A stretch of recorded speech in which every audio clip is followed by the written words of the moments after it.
The Friendship Surprise by Giorgio, Volpe, and Paolo, Proietti.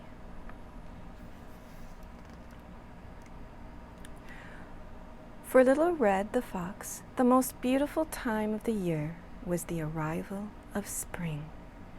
The time was nearing when his friend Hazel the Dormouse would wake from hibernation. Little Red was so bursting with excitement, he couldn't help but break into a run. He only slowed down to have a think. Every year, Little Red would celebrate Hazel's awakening by preparing a surprise. But this year was different. During the winter, Little Red had made friends with Brock, the badger, and the two had become inseparable. What if Hazel's surprise this year is meeting a new friend? Thought Little Red.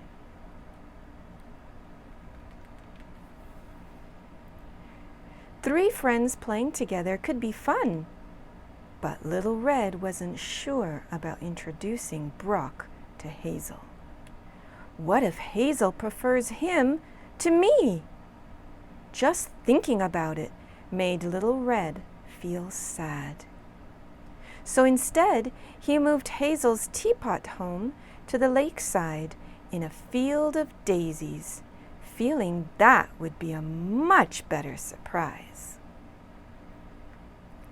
The day came and Little Red welcomed Hazel with swirling leaps, long hugs, and quiet moments together.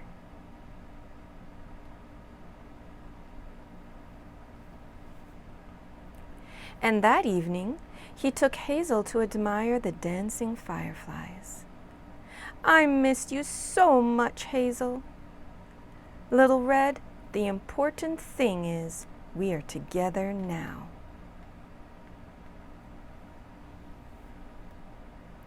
The two friends resumed spending most of their days together. But in Hazel's eyes, Little Red was behaving strangely. Little Red never used to be the first to leave, but now he always was. One of their favorite games was picking strawberries. It didn't matter who collected the most. The important thing was to have fun. But that day, Little Red was distracted. He wished he could talk to Hazel about Brock, but he just could not find the courage. Hazel watched Little Red wander off in thought and decided to follow. When Hazel discovered Little Red was meeting with Brock, everything became clear.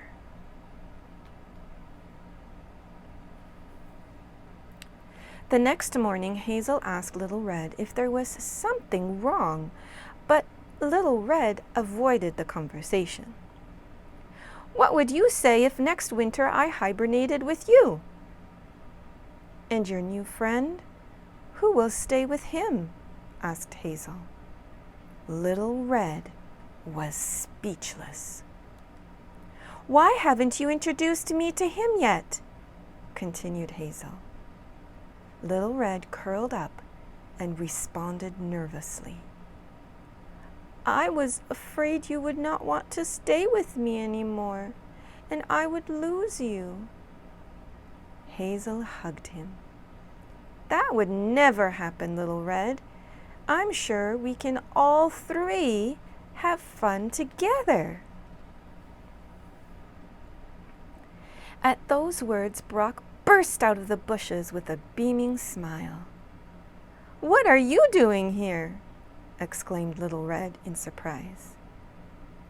"You were acting so strangely that I decided to follow you," replied Brock.